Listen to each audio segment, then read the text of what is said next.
Research centre में आप सभी का स्वागत करते हैं। दोस्तों, हम लोग जो श्रृंखला के ऊपर डिस्कस कर रहे हैं यह है सद्बल के ऊपर। पिछले वीडियो में हमने स्थान बल के बारे में जाना था। आइए अब हम समझते हैं दिग्बल के बारे में। ये श्रृंखला जो है सद्बल का। सद्बल क्यों इंपॉर्टेंट है कि ग्रह का जो स्ट्रेंथ है, ठीक है, वो कितना जातक के ऊपर आ रहा है, कितना प्रभाव जातक को दे रहा है, वो जानने के लिए हमें सद्बल का कैलकुलेशन करना है। ठीक है, तो सद्बल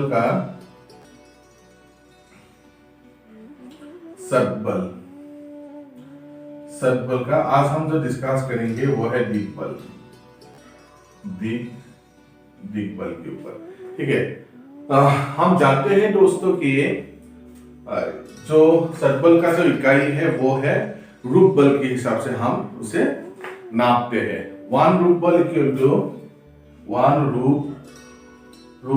टू हम जानते हैं कि 60 सस्त्यांश और 60 विरूप, ये हम जानते हैं।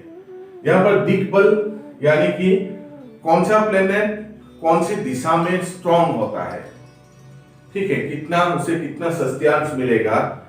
हम लोग जानते हैं कि अगर ये कुंडली हम देखें, ये जो कुंडली है, यहाँ कुंडली में हम देखते हैं कि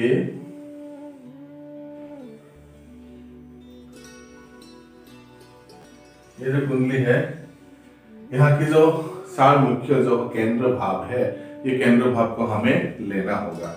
देखिएगा कि जो एसेंडेंट है, ठीक है, लग्न जिसे कहते हैं, लग्न का जो मिड पॉइंट होगा, तो वो होगा ईस्ट डायरेक्शन। लग्न का ये हुआ ईस्ट डायरेक्शन, ठीक है। और जो फोर्थ हाउस का मिड पॉइंट होगा ये होगा नॉर्थ डायरेक्शन, ये है नॉर्थ डायरेक्शन, ठीक है। और साउथ जो 7th हाउस होगा, 4th हाउस और 7th हाउस जो है वो होगा वेस्ट डायरेक्शन। और जो 10th भाव होगा ये है साउथ डायरेक्शन। ये मुख्यतः हमें जानना होगा, ठीक है। और कौन सा प्लेनेट कहां पर दिग्बली होगा, ठीक है। तो ये जो लग्न में देखिएगा कि लग्न में हमेशा गुरु और बुध जो है वो दिग्बली होता है, ठीक है। और 4th हाउस में जो 4th हाउस होगा, 4th हाउस में चंद्र और शुक्र जो है वो दिग्बली होगा, ठीक है। और 7th हाउस में क्या होगा, ये शनिदेव जो है दिग्बली होगा। और 10th हाउस में सान, सूर्य देवता और मंगल देवता जो है वो दिग्बली होगा। और यहाँ पे और जानिएगा कि जहां पर जो ग्रह दिग्बली होता है, ठीक, उससे ऑपोजिट घर में दिग्बलहीन होगा, ठीक है। जहां पर जो ग्रह दिग्बली होता है वहां से ठीक ऑपोजिट घर में, यहाँ पर गुरु देवता दिग्बली हुआ तो अगर गुरु देवता सप्तम में आ गया तो दिग्बलहीन होगा, ठीक है। अगर यहाँ पर बुध दिग्बली होता है तो सप्तम में दिग्बलहीन होगा।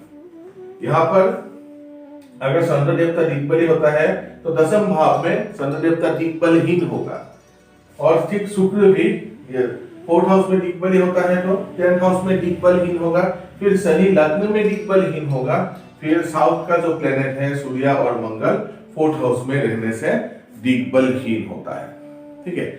और कितना दिग्बलहीन होगा और कितना सस्त्यांश ग्रह को मिलेगा, इसका एक कैलकुलेशन है। वो कैलकुलेशन करके हमको पता चलता है कि वो कितना मार्क ऑब्टेन कर सकता है, कितना मार्क ज्यादा से ज्यादा वो गेन कर सकता है। देखिएगा, गुरु और बुध पूरब में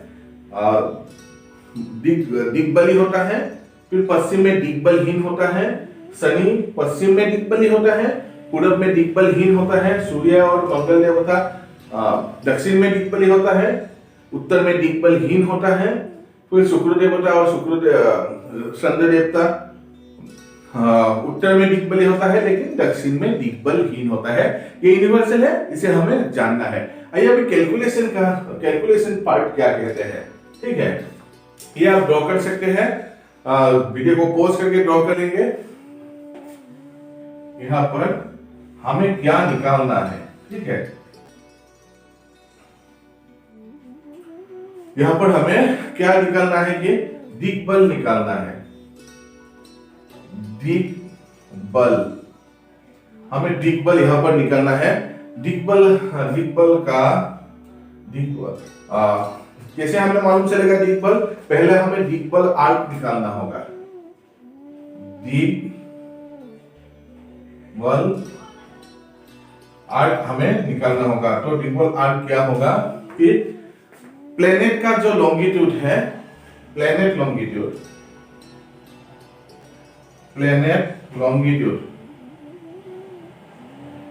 प्लेनेट का लॉन्गिट्यूड जो है वो माइनस करना पड़ेगा। प्लेनेट लॉन्गिट्यूड माइनस जो जिस भाव में प्लेनेट जो है दिग्बल मिला है, उससे ठीक ऑपोजिट घर में पावरलेस पॉइंट में हमें उसे माइनस करना होगा। Planet longitude minus powerless point को हमें माइनस करना होगा। क्या होगा कि दिग्बल लॉन्गिट्यूड माइनस प्लेनेट का पावरलेस पॉइंट जो है वो हमें माइनस करना होगा। अगर प्लेनेट का लॉन्गिट्यूड पावरलेस पॉइंट से अगर पावरलेस पॉइंट अगर प्लेनेट लॉन्गिट्यूड से ज्यादा है तो उसे हमें 360 डिग्री से माइनस करना होगा। क्या पावरलेस पॉइंट का अगर लॉन्गिट्यूड प्लेनेट का लॉन्गिट्यूड से ज्यादा है तो 360 डिग्री से हमें माइनस करना होगा।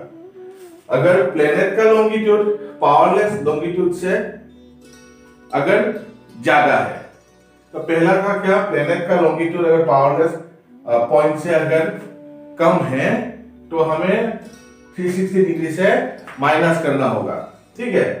अगर प्लेनेट का लॉन्गिट्यूड पावरलेस पॉइंट से ज्यादा हुआ, ठीक है, अगर 180 डिग्री से ज्यादा होता है तो 360 डिग्री से हमें उसे जो है अब माइनस करना होगा, ठीक है। ये सिंपल है, इतना टफ भी नहीं है कि प्लेनेट लॉन्गिट्यूड माइनस जो लॉन्गिट्यूड ऑफ पावरलेस पॉइंट हुआ, फिर अगर प्लेनेट का लॉन्गिट्यूड पावरलेस पॉइंट से कम हुआ तो 360 डिग्री ऐड कर देंगे। अगर प्लेनेट का लॉन्गिट्यूड पावरलेस पॉइंट से अगर ज्यादा हुआ तो हमें क्या करना है कि 180 डिग्री से उसे माइनस करना होगा, ठीक है। 180 डिग्री से हमें उसे घटाना होगा, तब हमें ये जो दिग्बल आर्क मिल जाएगा। अभी दिग्बल आर्क क्या होता है हमको जानना है कि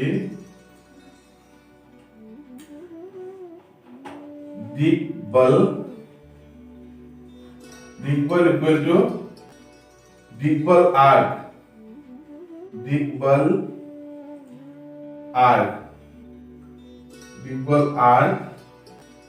डिवाइडेड बाय 3 करेंगे तो हमें प्लेनेट का जो एक्चुअल जो सस्यांश है वो हमें मिल जाएगा, ठीक है।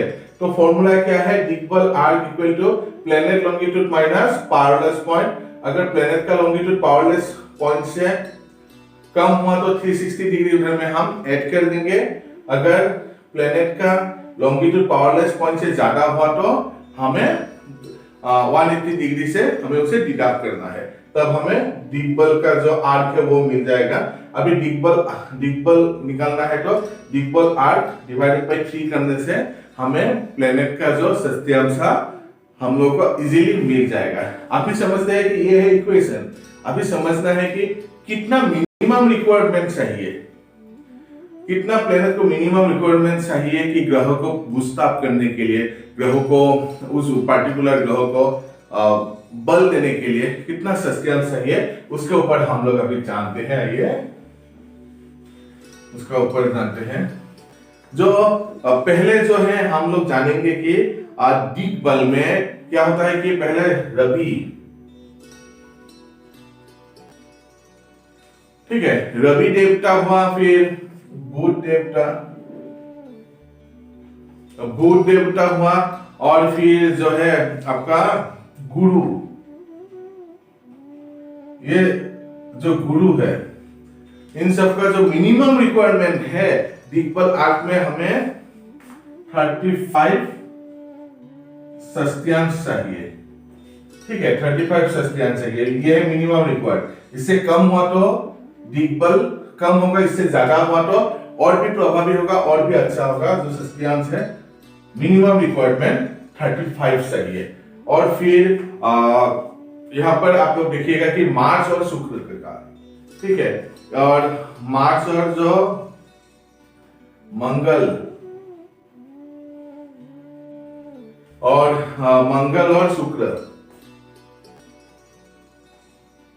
शुक्र का जो मिनिमम जो रिक्वायरमेंट है वो है 30 सस्त्यांश। 30 सस्त्यांश चाहिए ही चाहिए। इससे कम हुआ तो प्लेनेट जो है वो कमजोर होगा, ठीक है, प्लेनेट जो है वो कमजोर होगा। और बाकी जो है सॉरी, ये माफ कीजिएगा, ये मंगल और शैतान का होगा। ये मंगल और शनि का जो मिनिमम रिक्वायरमेंट है वो 30 सस्त्यांश होता है। और उसका बाद जो चंद्र और वेनस होता है, फिर चंद्र और शुक्र का जो मिनिमम जो सस्त्यांश है वो है 50 सस्त्यांश मिनिमम रिक्वायरमेंट चाहिए। इससे अगर कम हुआ तो प्लेनेट को दिग्बल जो है वो कम होगा। अगर इससे ज्यादा हुआ तो प्लेनेट पावरफुल है और जातक वो जातिका की कुंडली के लिए दिग्बल अच्छा हुआ। तो हम कैसे निकाल सकते हैं इसे, ये जो सस्त्यांश हम कैसे निकाल सकते हैं? देखिए, रवि बुध और गुरु को मिनिमम रिक्वायरमेंट चाहिए 35 सस्त्यांश। उससे ज्यादा हो सकता है, कम होने से खराब होता है। मंगल शनि का 30 सस्त्यांश और चंद्र देवता और शुक्र देवता का 50 सस्त्यांश होता है। तो अभी क्या है कि इक्वेशन हमें बार बार क्यों दोहरा रहा हूं कि जानना है कि तभी हम सटीक फलादेश कर पाएंगे। जो दिग्बल इक्वल टू क्या होता है कि प्लेनेट का longitude minus longitude of the powerless point, ठीक है। प्लेनेट का लॉन्गिट्यूड जितना होगा उसको हम माइनस करेंगे, प्लेनेट का लॉन्गिट्यूड से माइनस करेंगे पावरलेस पॉइंट का लॉन्गिट्यूड। अगर प्लेनेट का लॉन्गिट्यूड पावरलेस पॉइंट से कम हुआ तो 360 डिग्री ऐड कर देंगे, और प्लेनेट का लॉन्गिट्यूड अगर पावरलेस पॉइंट से ज्यादा हुआ तो 180 डिग्री से हम उसे माइनस कर देंगे, यानी कि डिवाइड कर देंगे, तो हमें दिग्बल आर्क मिल जाएगा। और दिग्बल आर्क को अगर हम 3 से डिवाइड कर देंगे तो हमें सस्त्यांश मिल जाएगा। ये बहुत ही सिंपल इक्वेशन है। और मिनिमम रिक्वायरमेंट के बारे में भी जाना, रवि बुध और गुरु को 35 सस्त्यांश चाहिए, फिर मंगल शनि को जो है 30 सस्त्यांश चाहिए, और चंद्र और शुक्र को 50 सस्त्यांश चाहिए। तब जाके जातक को प्रभावी रिजल्ट मिलता है और ज्यादा बेनिफिट जातक को मिलता है। अगर इससे कम हुआ तो उसका मतलब यह है कि जो जातक का प्लेनेट है वो दिग्बलहीन होता है। तो आज हमने दिग्बल के ऊपर जाना। आशा है कि ये वीडियो आप लोगों को दिग्बल के बारे में जानकारी दिया होगा, और आप समझ में पा रहे होंगे कि ये निकालना क्यों आवश्यक है। और अगर प्लेनेट अगर रूप बल में पावरफुल हुआ तो जातक के लिए हमेशा वो प्रॉफिटेबल रिजल्ट देता है। अगर रूप बल में वो पावरलेस होता है तो इतना प्रॉफिटेबल रिजल्ट नहीं देता है। हमने बड़े बड़े कुंडली भी देखे हैं कि बहुत अच्छी जगह कुंडली प्लेस होते हुए भी जातक को इतना अच्छा रिजल्ट नहीं मिलता है। तो ये सब हमें कैलकुलेशन करना है। सतबल एक जो इम्पोर्टेंट महत्वपूर्ण विषय है, इसे हमें जानना होता है। तो आज हम दिग्बल के बारे में जाना। अगर कोई क्वेश्चन होता है तो आप कमेंट बॉक्स में लिख सकते हैं। अगर कोई भी सुझाव आप देना चाहते हैं तो आप कमेंट बॉक्स में लिख कर मुझे वो सुझाव दे सकते हैं। मेरा वीडियो अगर आपको पसंद आते हो तो प्लीज इसे लाइक कीजिएगा, शेयर कीजिएगा और सब्सक्राइब करना मत भूलिएगा। धन्यवाद।